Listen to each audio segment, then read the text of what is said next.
Hi. So sorry I've not done a video for a while. To be honest, I've been busy running trains. Um, it's quite tricky, unfortunately, to film shunting, whatever. I'm going to find a way of doing it with my sort of limited tech that I've got available. I might wait till Doug's around. But I thought I would just do a bit of an overview of this layout and do some nice filming of the loco running around and a bit of detail shots. I thought some people might find that enjoyable, basically watching some trains run around. So this is the excellent Kato Boco or Kobo diesel loco. It's the best shunter actually on this layout, except for the classic Kato steeple cab that is also really good. So this layout's only, if you haven't seen the other videos, it's only 27 inches by 14 inches. It uses Kato 12-inch diameter set track, you know, their pre-ballasted track. So that's 6 inches smaller than normal first radius.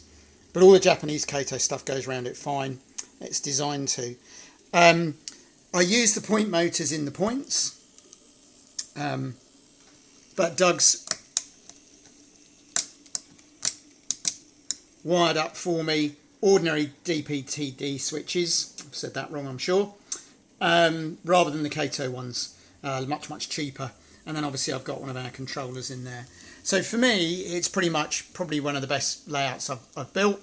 It's got everything that you could want from a layout. It's got a signal box, level crossing, village, rather nice railway station down there with a platform.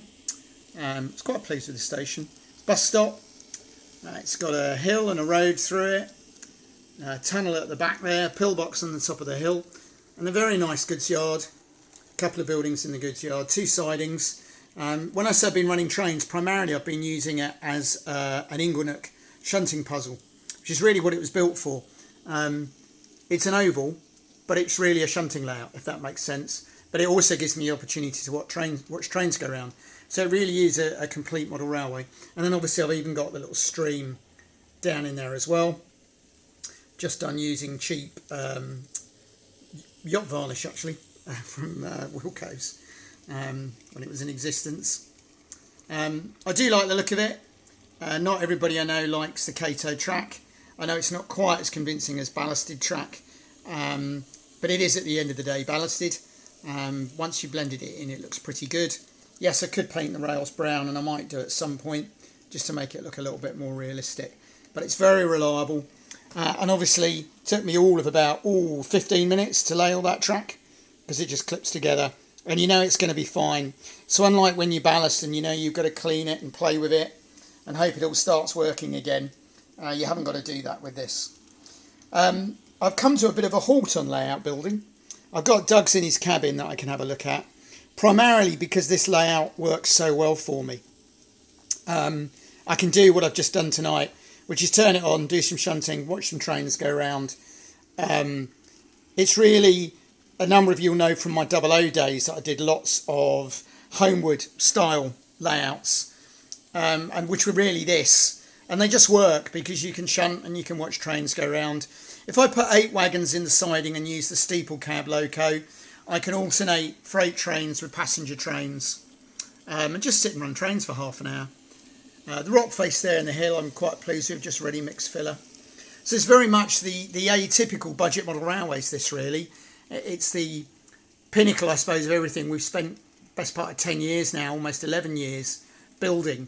And it's ended up being an N, and it's ended up being very compact. This, for the moment, for me, is working. It's all the model railway I need at the moment. It works well for me. I need to wear glasses close up. And actually, when people say they can't do N because it's too small, I'm the other way round. I got a very narrow depth of field that I can use with glasses. Beyond a certain distance, I can't see with glasses, and under a certain distance, I can't see without them. So a 3-foot wide layout, I've either got to put my glasses on and only look at the front, or take them off and only look at the back. Whereas a 14-inch deep layout, I can put my glasses on and it's all in focus. So ironically, N-gauge for me works better with my eyesight.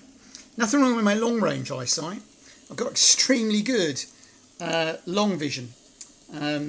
in the old days, a few years ago, I can hit a 300-metre target with iron sights, no trouble at all, when shooting. So there's nothing wrong with my long-range view sight. It's just very close up. So there we go. I like the look of the layout. I've had a few comments that it's not to everybody's taste. If you are weaned and must have UK layouts, then obviously no, it's not going to work. But this is freelance. This is just a layout. I've done some Googling, and it's terrible German, but something like Heimattal is basically Homewood. And the loose translation actually is much nearer to the concept of Homewood that I was aiming at. Google it. It's quite interesting.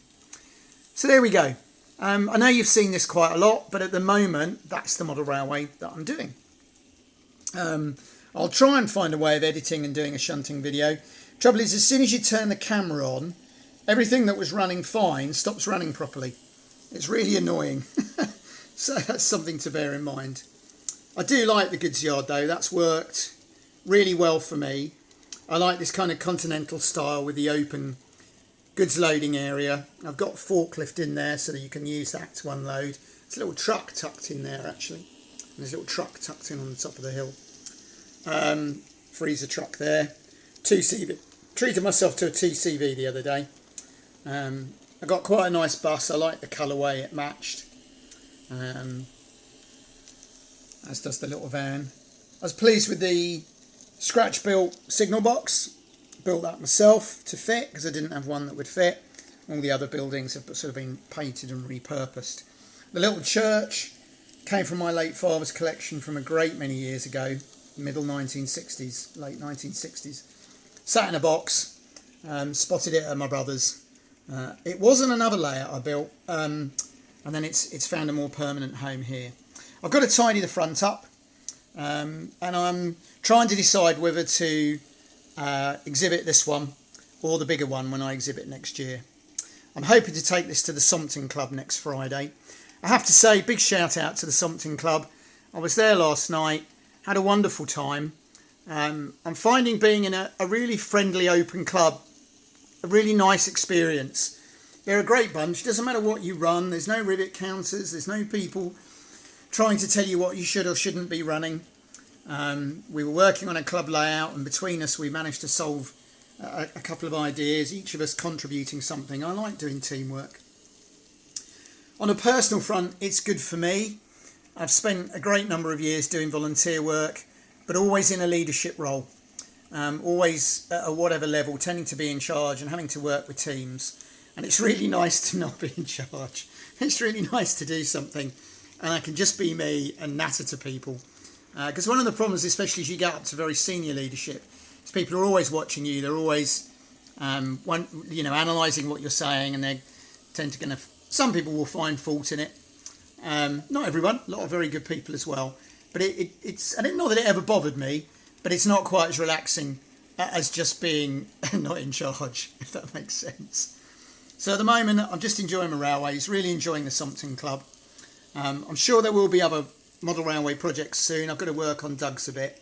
But at the moment, this is what I'm doing. This is what I'm enjoying doing. We're not getting great views on the videos, so I'm guessing it's not everybody's cup of tea, which is a shame. If it is your cup of tea, could I ask you please to share, shout out, get as much coverage as we can.